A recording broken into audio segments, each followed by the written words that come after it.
The envelope arrived on the morning of November 14th, 2025, sealed with crimson wax and the faint scent of old money.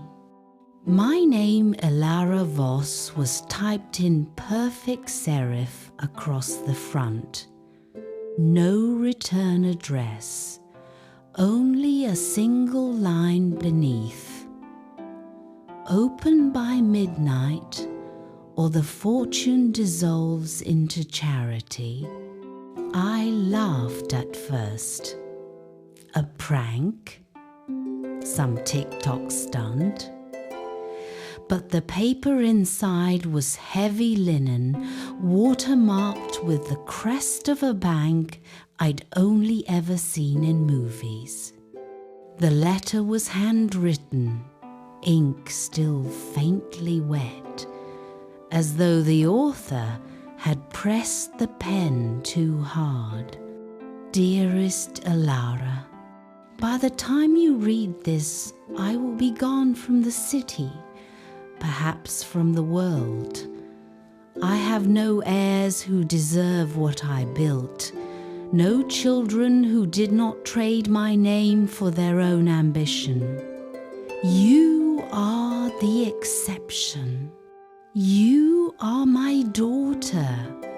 I have watched you from a distance since the day you were born, your mother's fierce heart in your eyes, my stubborn jaw in your silence. I never claimed you. I will not ask forgiveness now. I offer only this. Everything I own transferred irrevocably into your name via power of attorney, effective the moment you sign the enclosed document.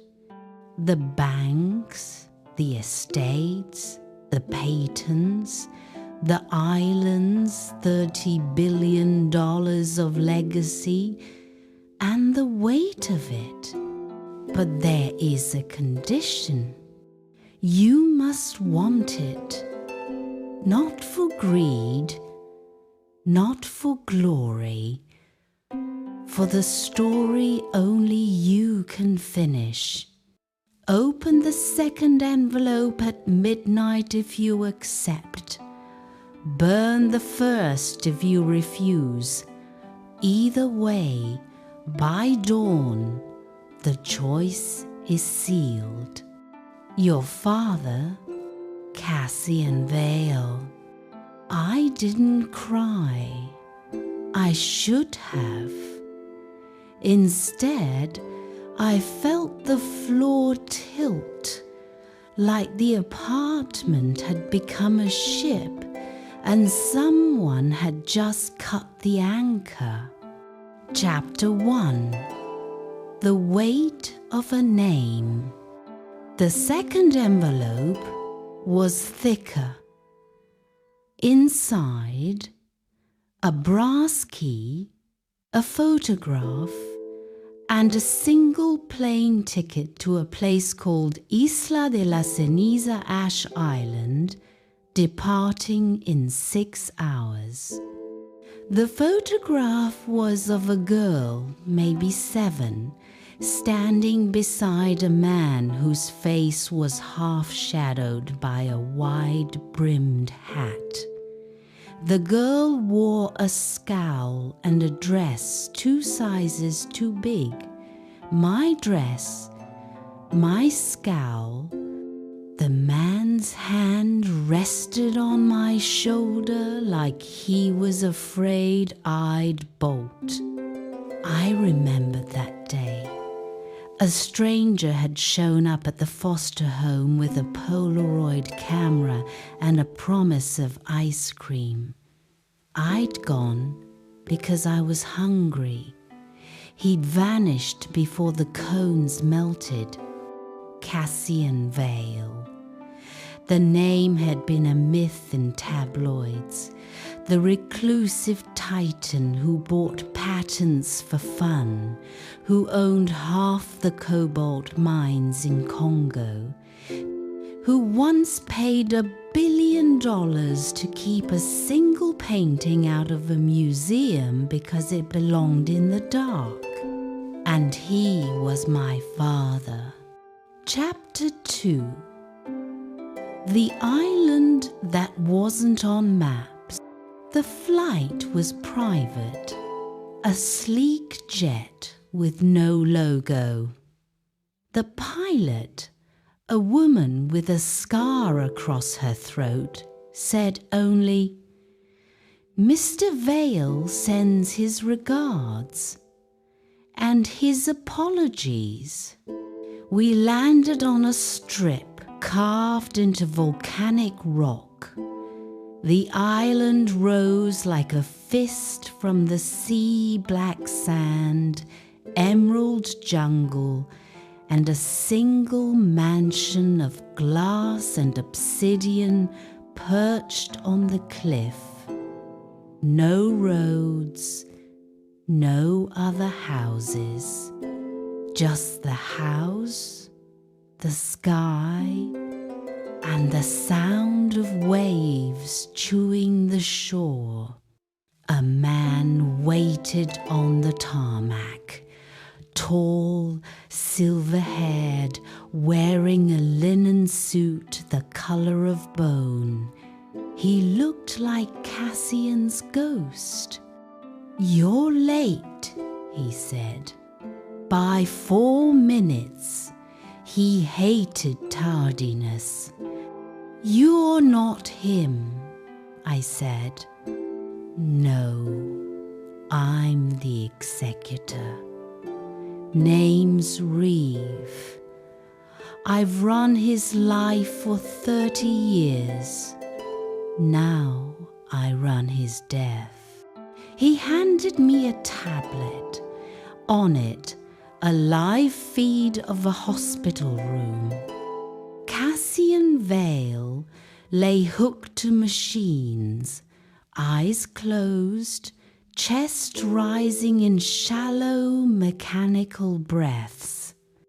A timestamp in the corner. 11:47 p.m., November 13th. "He recorded this yesterday," Reeve said. "Wanted you to see him before the end." Cassian's voice crackled through the speaker, thin but steady. "Elara, if you're watching, you came." "Good. That's the first test. The money is yours. But it's not a gift. It's a war. There are 3 others who believe they're next in line. My half-brother, Silas, my ex-wife, Marisol, and my protégé, Jude, the son I wished I'd had. They'll fight you. They'll lie. They'll try to prove you're a fraud. But the power of attorney is ironclad. As long as you hold the key, he lifted a brass key identical to mine, and speak the phrase written on the back of your photograph, "The Empire answers to you." The phrase is a story. Your mother's favorite. You'll know it when you need it. I'm sorry I wasn't the father you deserved. Be the heir I couldn't be. And Elara? Don't trust anyone, not even me. The feed cut to black. Chapter 3. The House of Echoes. The mansion was a labyrinth. Rooms opened into rooms. A library with books that smelled of smoke. A greenhouse where orchids grew in the shape of screaming faces. A basement vault where gold bars were stacked like Lego. Reeve gave me the tour in silence. At the end, he stopped before a steel door. "This is the sanctum," he said. "Cassian's real office. Only the key and the phrase open it. Everything else, bank codes, deeds, the AI that runs his companies, is inside. And if I don't open it, then at midnight tonight,